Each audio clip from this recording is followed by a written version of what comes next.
Bismillahirrahmanirrahim. Ikut kepada falanuhyiyannahu hayatan thayyibah wala najaziyannahum. Waw atofnya, lam taukidnya, nun taukidnya sama terhadap kalimatnya di dunia dan buat di akhirat.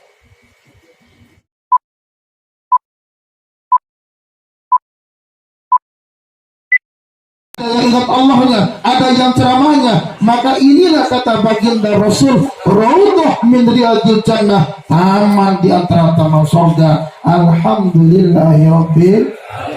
Berarti kita duduk di taman, sebentar lagi masuk ke dalam, tapi mati dulu. Mau masuk aja nggak mau mati. Orang sekarang nih mau masuk iya, mati rada ogah. Kita datang dari rumah tujuan ke sini untuk baca Yasin, saudara-saudara sekalian. Kita dari rumah mau ke sini untuk tahlilan. Kita mau ke sini dari rumah mau cari ilmu. Baginda Rasul bersabda, "Man kharaja fi talabil ilmi wa huwa fi sabilillah." Siapa orang yang keluar dari rumahnya menuju mencari ilmu, dia dalam perjuangan di jalan Allah Subhanahu wa taala. Artinya, kalau ada yang mati di tempat ini, maka semua masuk surga kecuali saya, jangan mati duluan. A hurufnya, bukan S. Ibu bapak yang sama-sama dimuliakan oleh Allah Subhanahu wa taala. Kalau malam hari ini taman surga, doanya satu, semoga almarhum kuburannya menjadi taman di antara taman. Taman di antara taman. Ini taman surga, maka kuburan juga taman. Berarti kalau ada orang yang nggak doa meninggal, nggak tahlilan, nggak baca yasinan, berarti kuburannya nggak jadi taman. Itu Wahabi yang begitu. Setuju atau setuju? Musuh Ustaz Ama itu. Ya kalau Wahabi ada, Ustaz Ama nggak bisa bersih. Bid'ah mulu kan? Nah ibu bapak yang sama-sama dimuliakan oleh Allah Subhanahu wa taala. Saya ceramah 10 menit, tinggal 5 menit lagi. Kayak tukang parkir sih. Ada satu ayat dalam Al-Quran, kullu nafsin dha'iqatul maut wa innama tuwaffawna ujurakum yawmal qiyamah faman zuhziha 'anil nari wa udkhilal jannata faqad faz wa mal hayatud dunya illa mata'ul ghurur. Setiap jiwa akan merasakan kematian. Jemaah sekalian, ayatnya bukan berbicara kullu nafsin tamut. Saya ulang, ayatnya bukan berbicara kullu nafsin tamut. Kalau kullu nafsin tamut, setiap kamu akan mati. Tapi ayatnya berbicara kullu nafsin dha'iqatul maut, setiap jiwa akan merasakan kematian. Berarti mati ada rasanya, saudara-saudara sekalian. Ada dha'iqahnya. Yang namanya rasa ternyata bukan hanya dalam kematian dicabut nyawa oleh Allah. Bahkan kalau berbicara harus punya rasa. Yang tadi kita punya guru, mimpin yasinnya menggunakan rasa. Dan Ustadz Ama dia punya rasa dan pintar memahami perasaan orang. Bukan merasa pintar, tapi pintar merasakan bagaimana urusan orang, maka diurus orangnya sampai meninggal beliau urus, saudara-saudara sekalian. Nah ibu bapak yang sama-sama dimuliakan oleh Allah, yang namanya dha'iqah, yang namanya dhauk itu kalau baca Quran harus merasakan dha'iqah dhauknya. Saat kita baca A harus merasa kita baca A. Saat kita baca ba harus merasa baca ba. Maka dalam baca Quran ada dhauknya. Sampai-sampai saudara-saudara sekalian, kalau Allah mencabut nyawa kita ada rasanya. Coba kita lihat. Jangankan dicabut nyawa, di tubuh kita ini ada bulu. Taruhlah kepala ada rambut, di bawah rambut ada alis, di bawah alis ada bulu mata dulu, di bawah mata ada hidung, di bawah hidung ada kumis, Di bawah kumis ada gigi, itu namanya bulu gusi, gigi itu. Di bawah gigi ada bulu dagu, jenggot. Di bawah jenggot ada bulu dada. Di bawah bulu dada ada kaki. Masih ada yang kelewat gitu? Apaan? Kita ulang. Pertama ini ada bulu kepala, rambut. Terus alis, bulu mata, bulu hidung, kumis, gigi, janggut, dada, kaki. Belum, ketiak. Di bawah bulu dada, coba dicabut dah, sakit ya. Jangan kalau 10 biji, 1 biji itu bulu dicabut, sakit nggak? Coba. Padahal dia cuma numpang hidup di kulit, saudara-saudara sekalian. Itu bulu cuma numpang hidup di kulit. Kalau kita cabut, sakitnya luar biasa. Bagaimana kalau umur yang 70 tahun? Bagaimana yang umur 50 tahun? Bagaimana yang umur 30 tahun? Harta dia punya, mobil dia punya, rumah dia punya. Dia tiba-tiba dicabut nyawanya oleh Allah Subhanahu wa ta'ala. Sakitnya luar biasa. Saking sakitnya sampai mati, saudara-saudara sekalian. Itu luar biasa dicabut nyawa. Tapi masalahnya bukan matinya. Mati mah semua orang juga iya. Tapi bagaimana saat kita meninggal dunia, Allah mencabut nyawa kita, kita husnul khatimah. Itu masalah. Kita kepingin lagi mati itu lagi sujud, kepingin mati itu lagi ruku, kepingin mati itu lagi ibadah. Yang repot kalau mati lagi main gaplek, bahaya itu. Tapi memang yang namanya mati tergantung kebiasaan.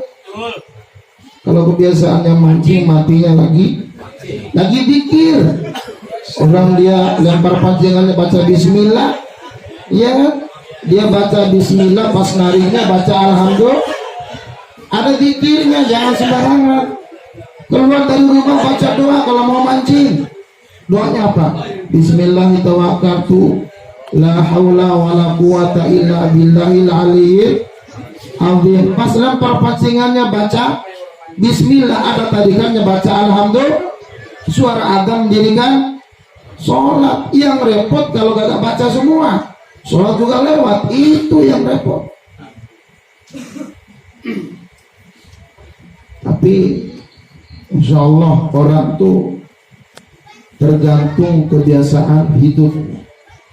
Jadi orang kalau ingin cepat berangkat haji, maka hadiri acara orang walimatus safar. Ingin cepat berangkat umroh, hadir di acara orang walimatus safar umroh. Bagi para jomblo kalau belum nikah, ingin cepat nikah, datang di acara orang pesta nikahan. Jadi kalau Ustadz Amas setiap malam pergi takjiah hadir di acara orang mati, bagaimana Ustadz?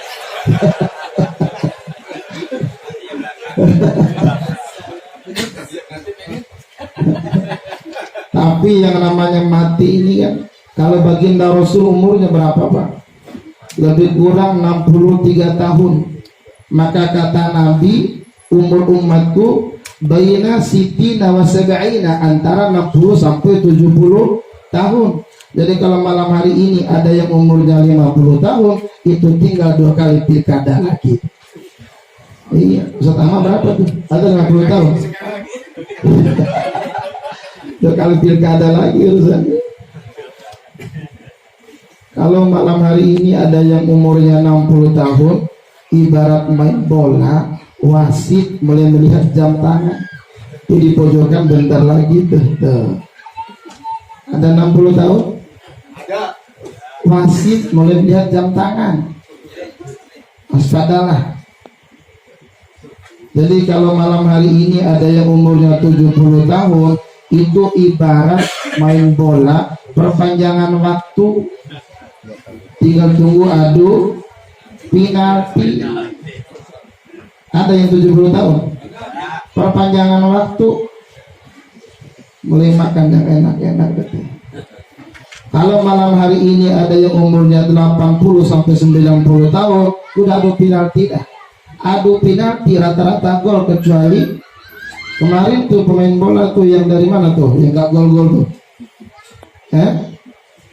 negara mana tuh, ya nggak nonton ya, Maroko adu penalti dia jago banget, dia kalah Piala Dunia, kalah tapi kan dia mampu menjaga bola sampai berapa kali tendangan tuh, 4 kali gak gol-gol dia, hebat. Maroko lagi pada Maroko tuh, iya lagi pada Maroko. Ibu bapak yang sama-sama dimuliakan oleh Allah Subhanahu wa Ta'ala, kita semuanya akan mati. Kalau 4 hari yang lalu almarhum Pak Suparman masih ada, masih bersama keluarganya, saudara-saudara sekalian, masih bersama anaknya, masih bersama istrinya, masih terawat, masih ada bersama kita. 10 hari yang lalu masih main bersama kita, masih senyum, masih bicara, masih ngobrol. Malam hari ini telah 3 hari dipanggil oleh Allah Subhanahu wa Ta'ala. Ini nasihat buat kita. Maka yang hadir pada malam hari ini juga tinggal tunggu giliran akan dipanggil oleh Allah Subhanahu wa Ta'ala. Karena yang namanya mati bukan dari jabatannya, bukan dari status sosialnya, bukan titelnya, bukan kayanya, bukan miskinnya. Justru orang kayalah yang cepat mati sekarang ini. Penyakitnya macam-macam. Betul apa betul? Yang mau kaya apa miskin? Kaya apa miskin? Oh, mulai takut urusannya. Ya Allah, itu orang kaya penyakitnya macam-macam, Pak. Iya. Orang kaya masalah penyakitnya gula, ginjal, jantung. Orang miskin sakitnya paling gatal, panu sama mencret doang. Gorengan. Ayo kaya apa miskin? Ayo jawab dong. Yang namanya orang kaya hisabnya lama, jemaah sekalian. Semua harta akan dihisap, hisapnya lama. Mobil dihisap, rumah dihisap, motor dihisap, kulkas dihisap, sampai HP, sampai pulsa, sampai kuota dihisap. Orang miskin maka gak punya itu, boro-boro HP kuotanya gak ada, maka orang miskin langsung surga, orang kaya ngantri dulu. Ayo kaya apa miskin? Wah. Kaya tapi berkah. Almarhum nih masya Allah pejabat loh, masih ngontrak, masya Allah, nggak meninggalkan harta yang banyak. Padahal pejabat. Itu saya AKBP, aku kiainya bapak polisi. AKBP. Kalau nggak kombes pak komisi besar kita ya. Kalau Ustadz Husnul ini istiqomah, ikatan suami takut istri di rumah. Iya. Kalau Ustadz Arfan senangnya jamur, jangan muda di bawah umur. Ibu bapak yang sama-sama dimuliakan oleh Allah Subhanahu wa Ta'ala. Maka ada lagunya. Orang kaya mati, orang miskin raja-raja, rakyat biasa, Pak RT, masya Allah, Pak RT nya ada nih. Mana nih? Ya biar RT panjang umur dah, ya. Umurnya panjang banget, semua mati dia doang yang hidup.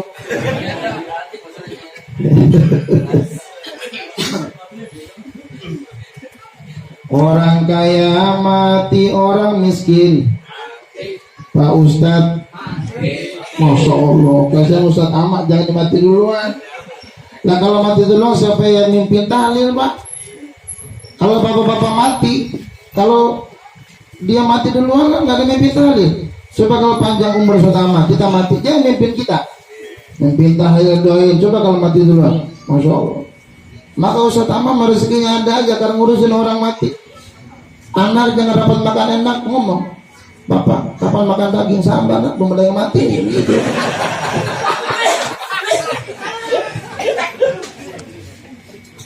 Begitu ada yang mati, alhamdulillah. Anaknya ini luar biasa melayani umat. Ini hebat Ustaz Ahmad ini, cuma sekali. Tinggal 3 menit lagi sudah 7 menit. Lanjutan ayatnya adalah ada kalimat wa innama tuwaffawna ujurakum yaumal qiyamah, bahwa dibalasnya kebaikan orang-orang beriman itu nanti disempurnakan pada hari kiamat.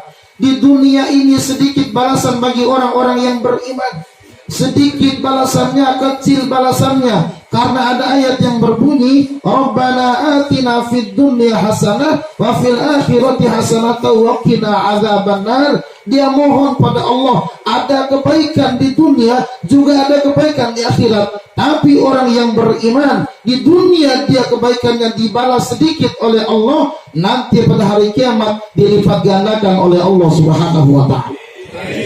Kita lihat ayatnya.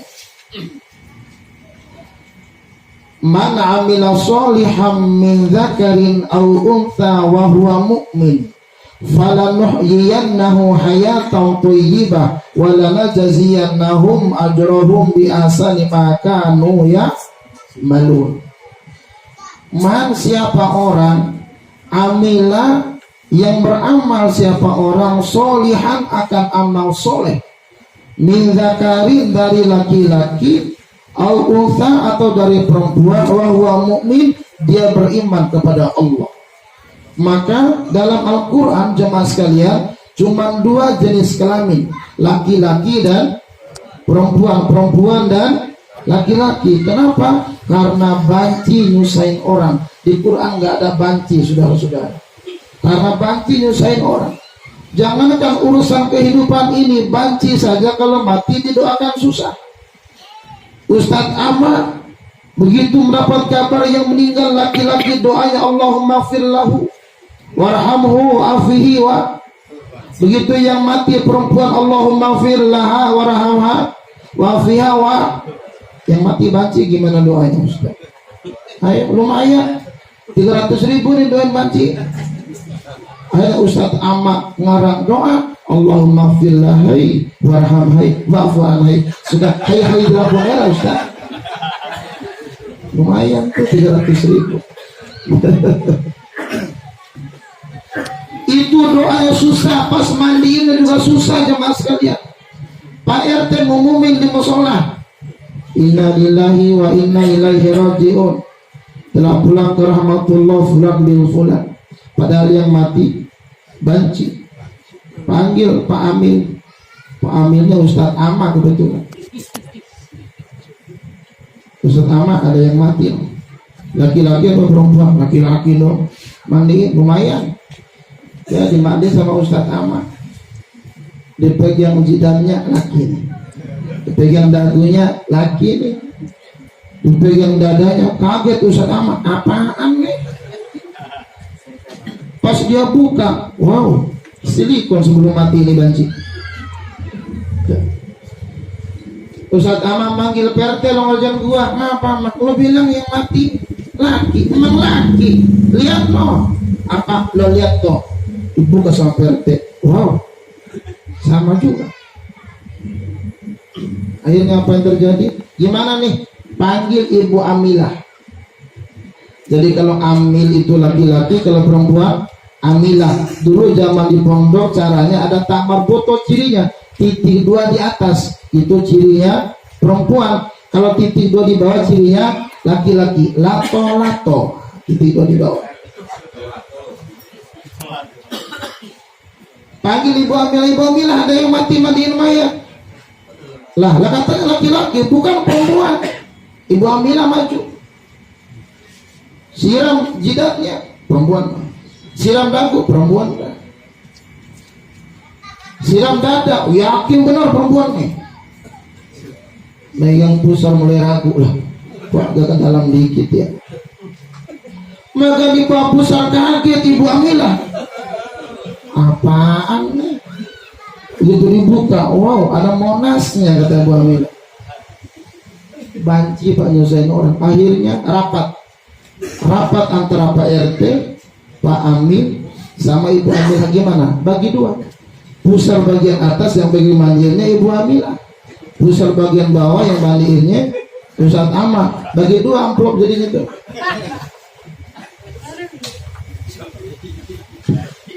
Jemaah sekalian, lihat ayat ini. Man amila sholihan min dzakarin aw untha, siapa saja yang berbuat baik, laki-laki ataupun perempuan, wa huwa mukmin, dia beriman kepada Allah. Yang namanya orang tanpa batas berhak dia berbuat baik yang berkaitan dengan Allah Subhanahu wa taala, dan berbuat baik yang berkaitan sesama umat manusia, ada nilainya di hadapan Allah bagi orang-orang yang beriman ini. Dan almarhum ini adalah orang yang mengurus masyarakat, yang mengurus umat, maka hadisnya adalah khairun nas anfa'uhum linnas, sebaik-baik orang adalah yang mengurus urusan orang. Bahkan dalam salah satu hadisnya, ibtaqur rif'ata indallah, carilah kedudukan yang tinggi di hadapan Allah Subhanahu wa taala. Bagaimana dia? Amman jahila alaika wa tu'ta man haramak, bersikap baik terhadap orang awam, terhadap rakyat, dan memberikan kepada orang yang pelit kepada kamu. Ini kedudukan yang tinggi di hadapan Allah, dan itulah perbuatan almarhum setahu saya. Setahu saya tinggi di hadapan Allah Subhanahu wa taala makomnya. Sesuai dengan hadis ini, dan hadis ini ada dalam kitab Mukhtarul Ahadits An-Nabawiyah. Dan setiap malam Jumat pertama di Mushola Nurul Iman saya kaji ini hadisnya. Setiap malam Jumat pertama, berarti malam Jumat besok, kitab ini saya bahas di Mushola Nurul Iman. Pengajian munajatnya sudah sampai 8 tahun dan tidak dibayar serupiah pun. Itulah didikannya Kiai Syarif. Jemaah yang dimuliakan oleh Allah Subhanahu wa taala. Kebaikan-kebaikan tersebut dasarnya karena beriman. Ayatnya wa huwa mu'min, karena beriman kepada Allah Subhanahu wa taala. Maka orang yang beriman, sedikit kebaikannya ada balasannya. Maka lanjutan ayatnya adalah fala nuhyiyannahu hayatan thayyibah. Ada fa jawabu syarti di sini, ada lam taukidnya, ada nun taukidnya, maka jadi sebuah kalimat fala nuhyiyannahu, apanya? Hayatan thayyibah, kedudukannya. Maka sungguh pasti orang beriman yang berbuat baik akan diberikan kehidupan yang layak. Maka orang beriman dijamin ekonominya, dijamin rezekinya, dijamin keamanannya, dijamin kesehatannya, asalkan beriman dan yakin kepada Allah Subhanahu wa taala. Ini janji Allah. Kalau janji Allah mah pasti. Kalau jadi caleg mantar dulu kan. Lagi roman-roman sekarang ini Pak. Kalau caleg Masya Allah ada orang mati datang, bawa kopi, bawa sembako. Orang nikahan datang kondangan, orang sunatan datang kondangan. Begitu sudah jadi boro-boro datang, boro-boro ingat. Maka caleg kayak gitu kita doakan semoga cepat mari mati aja Ustaz. Di dunia ini orang-orang yang beriman Pak akan dijamin oleh Allah Subhanahu wa taala. Maka syaratnya adalah amal soleh wa huwa mu'min, dia dasarnya beriman kepada Allah. Maka orang beriman tidak akan diterlantarkan oleh Allah Subhanahu wa taala di dunia. Di akhiratnya bagaimana? Lagi-lagi ayatnya adalah wala, ada wa atof, ada lam taukidnya. Kalau tadi fa jawabu syarti,